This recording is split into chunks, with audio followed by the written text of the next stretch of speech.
Teori bumi datar. Antara kepercayaan, konspirasi, dan sains modern dalam sejarah pemikiran manusia, bentuk bumi telah menjadi topik perdebatan sejak zaman kuno. Meskipun sains modern telah mengukuhkan bentuk bumi sebagai bulat, masih ada sekelompok orang yang percaya bahwa bumi itu datar. Pandangan ini dikenal sebagai teori bumi datar, dan meskipun secara ilmiah sudah berkali-kali dipatahkan, gerakan ini tetap hidup bahkan tumbuh di era digital. Mengapa masih ada yang mempercayai bahwa bumi itu datar di zaman sains dan teknologi yang sudah sangat maju ini? Apa saja argumen yang mereka ajukan, dan bagaimana komunitas ilmiah menanggapinya?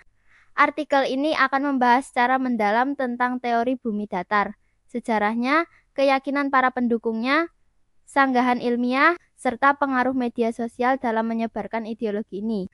Sejarah teori bumi datar dunia kuno dan keyakinan awal. Keyakinan bahwa bumi itu datar bukanlah hal baru.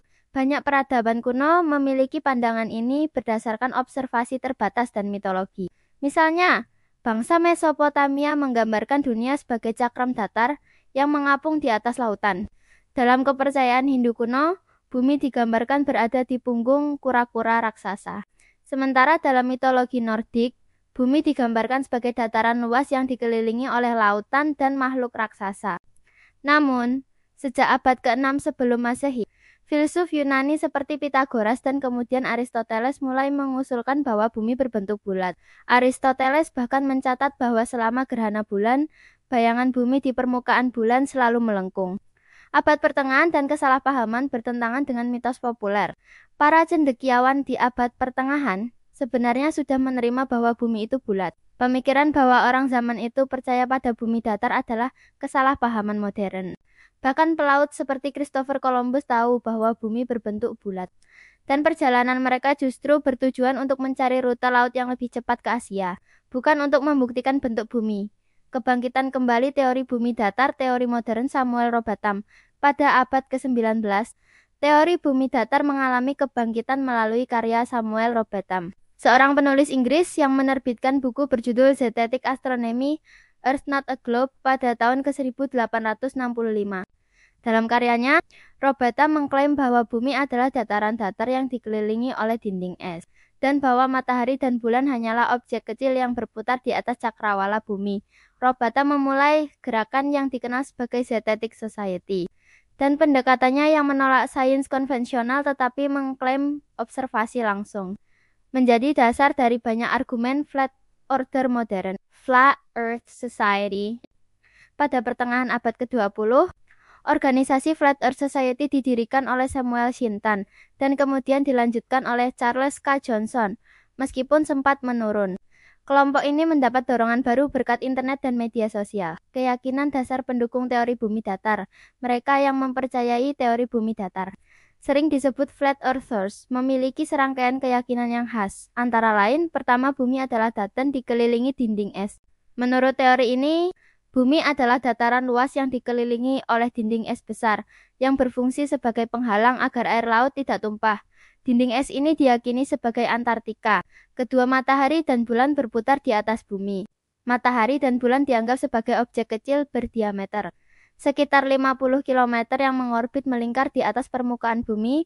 Ini bertentangan dengan model heliosentris dalam sains konvensional. Ketiga, gravitasi tidak ada. Flat Earthers menolak konsep gravitasi. Mereka percaya benda jatuh karena densitas dan buoyancy, bukan karena gaya tarik bumi. Mereka mengklaim bahwa gravitasi adalah ilusi yang diciptakan untuk mendukung teori bumi bulat. Keempat, ruang angkasa dan NASA adalah kebohongan. Mereka percaya bahwa semua misi luar angkasa adalah palsu, termasuk pendaratan di bulan. NASA dan badan antariksa lainnya dianggap bagian dari konspirasi besar untuk menutupi fakta bahwa bumi itu datar. Kelima, horizon yang datar. Salah satu argumen favorit mereka adalah bahwa jika bumi benar-benar melengkung, maka seharusnya kurvatur bumi terlihat jelas dari permukaan. Namun, garis cakrawala tampak datar, sehingga mereka menganggap itu sebagai bukti bahwa bumi tidak melengkung. Sanggahan ilmiah terhadap teori bumi datar pertama, bukti visual dari luar angkasa. Foto dan video dari luar angkasa menunjukkan bumi sebagai bola yang bulat. Gambar dari satelit dan stasiun luar angkasa internasional memperlihatkan rotasi bumi, cuaca global, dan horizon melengkung. Kedua, kurvatur bumi dapat diukur dengan eksperimen sederhana seperti pengamatan kapal yang menghilang di cakrawala atau menggunakan drone, balon cuaca, dan laser level. Kita bisa melihat kurvatur bumi secara langsung. Ada juga metode seperti eksperimen Eratosthenes dari zaman Yunani kuno yang membuktikan lengkungan bumi dengan bayangan matahari di dua lokasi berbeda. Ketika gravitasi terbukti, secara eksperimental gravitasi telah dibuktikan melalui berbagai eksperimen, termasuk eksperimen Cavendish yang mengukur gaya tarik antar benda. Teori gravitasi Newton dan relativitas Einstein bahkan telah digunakan untuk teknologi GPS dan navigasi satelit. Keempat, navigasi dan penerbangan global, rute pesawat terbang dan navigasi laut menggunakan model bumi bulat. Peta penerbangan jarak jauh hanya masuk akal jika kita menggunakan geometri bola, bukan datar. Kelima, tidak ada konspirasi global yang konsisten. Agar teori bumi datar benar, maka ratusan ribu ilmuwan, pilot, astronot, teknisi, dan akademisi dari seluruh dunia harus berkonspirasi untuk berbohong selama puluhan tahun. Hal yang secara logis dan praktis sangat tidak mungkin terjadi. Mengapa masih ada yang percaya? Muncul pertanyaan penting.